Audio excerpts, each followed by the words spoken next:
ठीक है। ठीक है।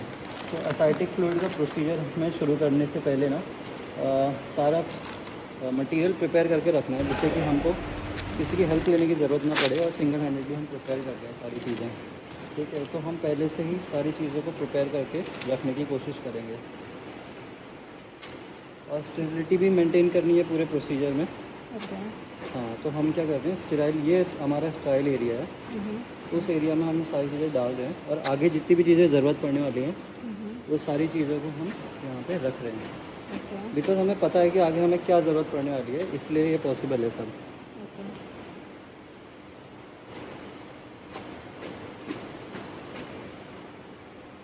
बिकॉज बॉडी के अंदर जो पार्ट जाने वाला है, दैट इज़ निडल, और उससे पहले साफ़ करने वाला चीज़ वो स्टेराइल होनी है। एक बार अंदर इंसर्ट हो गया, उसके बाहर में ये वाला पार्ट जो भी है, जो टेपिंग हमने करी है, ये अनस्टेराइल हो, इससे कुछ फ़र्क नहीं पड़ेगा हमको। इसके अंदर वाला जो सरफेस है वो स्टेराइल होना चाहिए।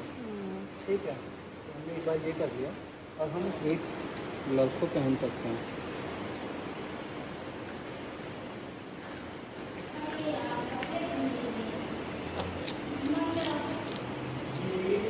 साइज़ थोड़ा छोटा होगा इसमें से। अब मैं स्टेराइल एरिया में इसको डाल सकता हूँ सारी चीज़ों को। अब मेरे को स्किन को स्टेराइल करने के लिए 3 गॉज पीस चाहिए, जिसमें से 2 गॉज पीस को मैं स्पिरिट में सोक करूँगा। मैं उसको ही प्रिपेयर करके रख रहा हूँ।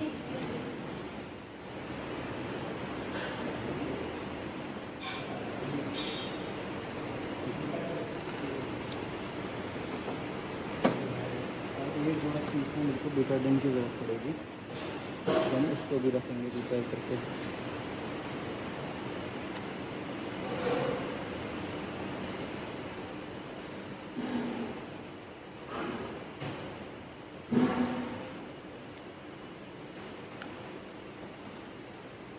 ठीक है, एक बार हमने ये अम्बिलिकस है, यहाँ पे हमारा एंटीरियर सुपीरियर इलियक स्पाइन है, तो umbilicus to anterior superior iliac spine हमने लिया और उसमें से मीडियल 2/3, लैटरल 1/3 पे हमने प्रिक करा। यहाँ पर यहाँ पर हमें प्रिक लेना है, जहाँ पर ये मार्क लगा हुआ है जो हमने लिया हुआ है पहले भी, इसी एरिया में हम दोबारा से लेंगे प्रिक। तो अम्बिलिकस और एंटीरियर सुपीरियर इलियक स्पाइन के बीच में लाइन ड्रॉ करेंगे और लैटरल 1/3, मीडियल 2/3, इस पॉइंट पे हम अंदर जाएंगे। ठीक है, तो अब इसमें पार्ट को प्रिपेयर कर लेंगे। इसमें सबसे पहले हमें लगेगा अल्कोहल इनिशियली, तो हम इसमें भी बिल्कुल बाकी पार्ट जैसे प्रिपेयर करते हैं उस तरीके से ही जाएंगे। सेंटर से शुरुआत करेंगे और सर्कमफेरेंशियल जाते हुए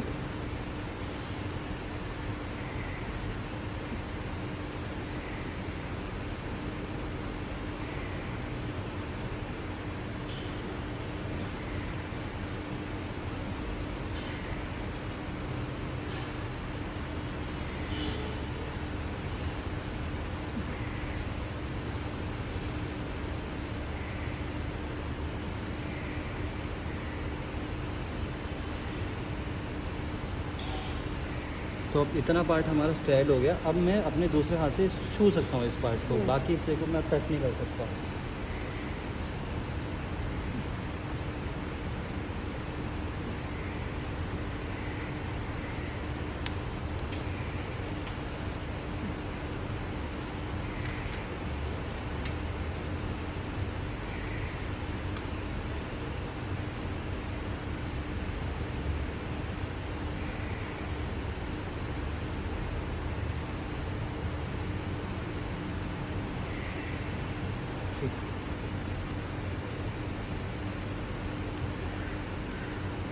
अब इसमें हमको डायरेक्टली ऐसे नहीं डालना है। हम चाहते हैं कि हम निडल को पहले अंदर डालें, देन उसको टेढ़ा लें एंड देन फिर अंदर डालें। तो basically we are forming a Z इस तरीके से, ठीक, एक अंदर फिर एक ऐसे फिर एक अंदर। ठीक है, तो एक जेड के इसमें जेड के इसमें हमने ये इसलिए डालना है बिकॉज अगर हम स्ट्रेट लाइन में डाल देंगे ना तो स्ट्रेट लाइन से अब हमें जब पियर्स करना है स्किन को और हमें यहाँ से एक्सेस स्टैब्लिश करनी है तो उसमें हमको डायरेक्टली नहीं जा सकते। हम डायरेक्टली जाएंगे तो एक पेटेंट होल होगा, मतलब एक पेटेंट स्ट्रक्चर होगा जिससे फ्लूइड फिर बाद में भी निकल सकता है जब एक बार हमने रिमूव कर लिया। तो हमें कुछ ऐसा चीज़ बनानी है जो अपने आप क्लोज भी हो जाए। तो हम क्या बनाएंगे, एक वॉल्व जैसा बनाएंगे, एक अंदर, पहले अंदर जाएंगे, फिर टेढ़ा लेंगे और फिर अंदर जाएंगे। तो अब बेसिकली क्या होगा, अंदर वाला होल और बाहर वाला स्किन वाला होल अलाइन नहीं हो रहे हैं साथ में, उनके बीच में ये टेढ़ा वाला स्ट्रक्चर है जो अपने आप बाद में पुश करके बंद हो जाएगा स्ट्रक्चर। ठीक है, तो वो करने के दो तरीके हैं, या तो मैं ऐसे जाऊँ और ऐसे अंदर डालूँ, या फिर मैं क्या करूँ, पहले स्किन को ऐसे स्ट्रेच कर लूँ। तो मैं पहला इंसिजन जो ले रहा हूँ वो एक्चुअली में स्किन यहाँ पर आएगी, स्ट्रेच करके मैंने इंसिजन वाली साइड को ऊपर ले लिया और अंदर डाल दिया। उससे क्या होगा, जब मैं रिलीज़ करूँगा तो ये वाला पार्ट जिसमें इंसिजन मैंने पहला मार्क लिया है वो एक्चुअली थोड़ा नीचे आ जाएगा। तो वो और अंदर वाला वो दोनों साथ में नहीं होंगे, बिकॉज हमने बाहर की स्किन को ऐसे करा था, अंदर की स्किन उस वक्त पे नहीं, अंदर का स्ट्रक्चर नहीं होगा। ठीक है, तो मैं स्किन को ऐसे प्रेफर करता हूँ मैं यूजुअली देना। तो हमने लिया ऐसे, दर्द होगा हाँ भैया अभी?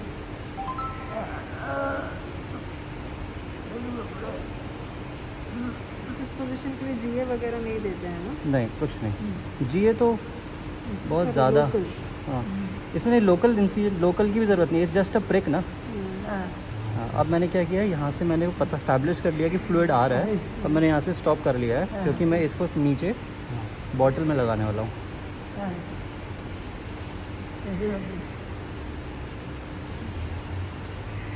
अब इसी पोजीशन में होल्ड करने के लिए मैं यहाँ पे कॉटन गॉगल्स लगा लूँगा।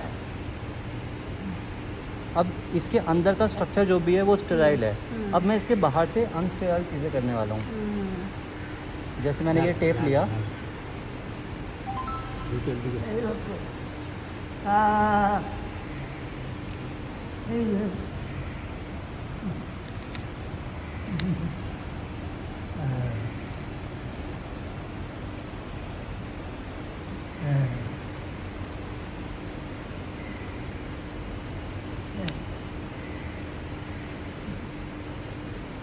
हाँ आप छोड़, अब मैंने उसको फिक्स कर दिया उसकी जगह पर।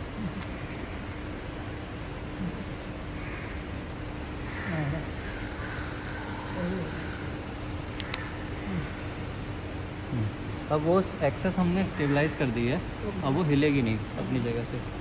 ठीक है, अब हम इसको यहाँ पे लगा देंगे। इसको लगाने से पहले एक माइक्रोफोन और चाहिए रहेगी।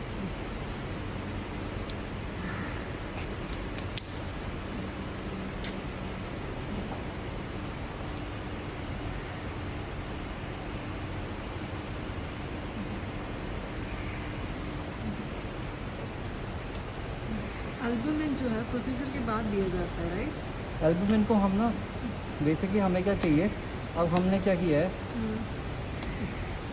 कॉन्सेप्ट समझ लेते हैं, उससे हमें पता चल जाएगा कि पहले देना है, बाद में देना है, या प्रोसीजर के वक्त देना है।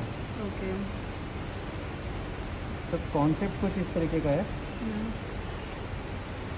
कि ये पूरा का पूरा एब्डोमिनल कैविटी, ये फ्लूइड है कहाँ पे, ये फ्लूइड बेसिकली कहाँ पे, हमारी इंटेस्टाइन है, इंटेस्टाइन के बाहर से एक पेरिटोनियल कैविटी लगी, पेरिटोनियम लगी है, जिसके तो दो पार्ट हैं, एक है विसरल पेरिटोनियम, एक है पैराइटल पेरिटोनियम। पैराइटल पेरिटोनियम एब्डोम, ये स्किन के भी टच में है बेसिकली, और विसरल पेरिटोनियम इंटेस्टाइन के टच में है। इन दोनों पेरिटोनियम के बीच में फ्लूइड भरा हुआ है।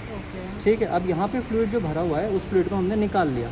तो यहाँ पर जो फ्लूइड भरा हुआ था उसको हमने निकाल लिया, इसका मतलब कि यहाँ की ब्लड वेसल और इस दोनों के बीच में यहाँ पर जो फ्लूइड था वो चला गया। यहाँ का फ्लूइड जाने से क्या हुआ, यहाँ का हाइड्रोस्टैटिक प्रेशर चला गया। तो अब यहाँ का हाइड्रोस्टैटिक प्रेशर चला गया, इसका मतलब यहाँ का जो ग्रेडियंट था ब्लड वेसल से यहाँ पर फ्लूइड बनने का ग्रेडियंट था, वो is in favour of forming fluid inside the peritoneal cavity. तो हम उस ग्रेडियंट को रोकने के लिए यहाँ का ब्लड वेसल का और ऑनकोटिक प्रेशर बढ़ाना चाहते हैं। तो वो ऑनकोटिक प्रेशर अगर हमने पहले से बढ़ा के रखा हुआ है, इट इज़ बेटर।